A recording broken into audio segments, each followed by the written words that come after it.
It's recap time. Welcome to the One More Recap.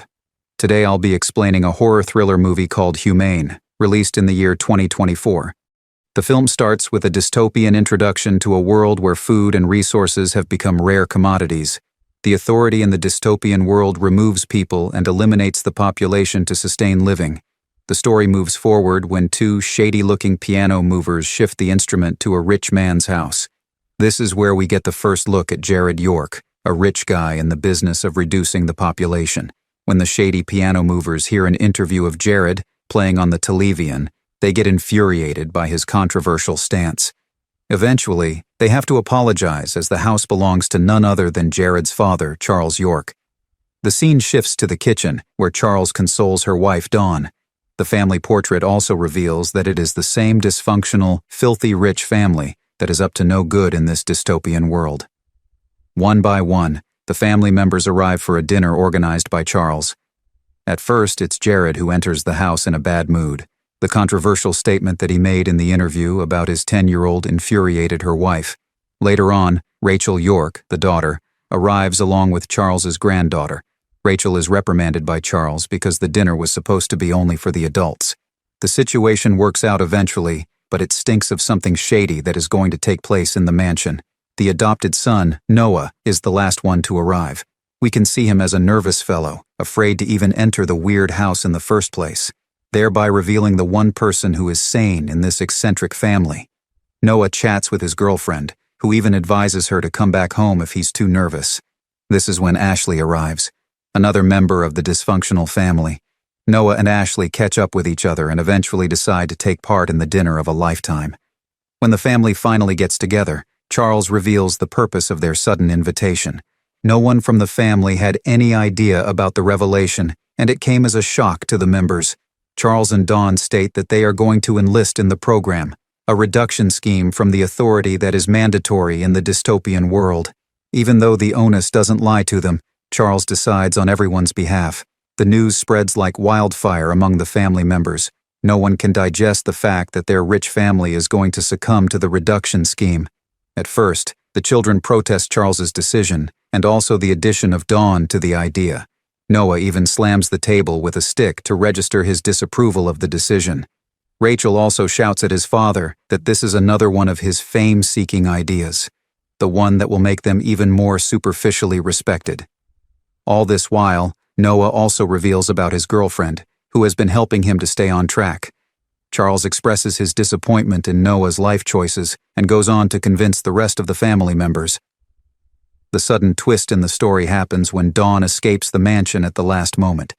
Charles assumes that she has cold feet and will return eventually. Meanwhile, the scary bald authority guy Bob arrives for the reduction procedure. At first, Charles explains that they will need to reschedule the procedure as his wife is not present. But the scary authority guy makes him change his mind by showing a contractual document with too many obligations. During the procedure, Noah plays the piano while the rest of the family stands beside him. The family head also apologizes to the members and is reduced by the authority guy, Bob. Right after, Charles's body is taken, and the procedure is completed. This is when Bob reveals something that shakes the living crap out of everyone. The authority guy states that he was promised 2 bodies for reduction, and since he has only gotten 1, the remaining family members must decide among themselves who should bear the brunt of his father's decision. Everyone is shell-shocked at this revelation. They try to find some middle ground with Bob, but it is of no use. Eventually, they find out what Bob had in the contract that made Charles fall into this vicious decision. Bob states that the contract had an obligation, which meant a total capture of Charles's properties if he backed out at the last moment. The crazy rich guy was afraid of being termed a coward and landing in jail. Therefore, he chose to make his family suffer for the decision that he made. Jared tries to reason with Bob and also threatens him with his big connections. This is of no use to Bob, as he doesn't fear any big connections. At last, he gives them 2 hours to decide who will replace Dawn and become the next person to get reduced. Since children are exempt, Rachel's daughter is taken away from the procedure. Every person in the family must decide who is the worst person who should sacrifice themselves in 2 hours. An infuriated Rachel even punches Bob in the face, who quietly leaves the scene without any retaliation. At first, Ashley goes into her father's office and expresses her disappointment by breaking things. Later on, Jared suggests that it should be Noah as the one to sacrifice himself. He gives a reasoning that not only has he killed someone in the past, but has also been involved in a lot of addictions. Ashley gets up and disagrees with Jared. She believes that it is not right for Noah to sacrifice himself. She even states that it should be Jared as the one making the sacrifice, as he is a bad person. The duo of siblings get into a heated fight and eventually settle down. This is when Noah reveals that he is a changed person. He is no longer the bad guy that he was, and thus wants to live. This leads to even more confusion among the family members. Meanwhile, Bob tries to distract Rachel's daughter Mia and notices the light flickering on and off. He assumes that the family has made a decision and decides to confront them. The family inquires from Bob, "What if they do not reach a final verdict?" The bald guy Bob states that in that case, they will have to draw straws. This makes it compulsory for them to conclude. Rachel then offers another strategy to Bob. The cunning sister states that they can provide him with another body instead. This idea sits well with Bob, as he is only concerned with another individual in place of Dawn. When he leaves, Rachel tries to stab Noah with a knife. Noah is bruised, but not hurt badly, as Ashley saves him.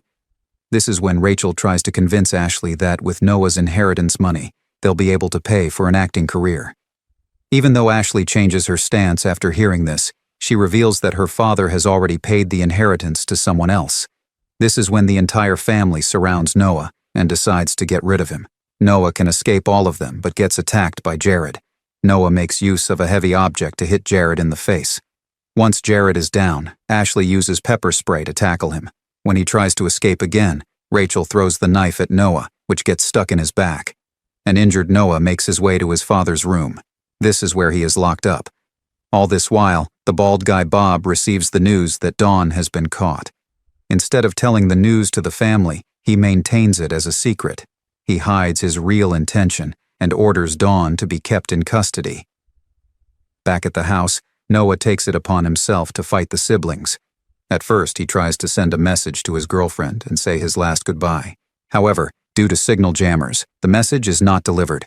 Right after this, Noah throws the phone outside, and the phone signal arrives, and the message gets delivered.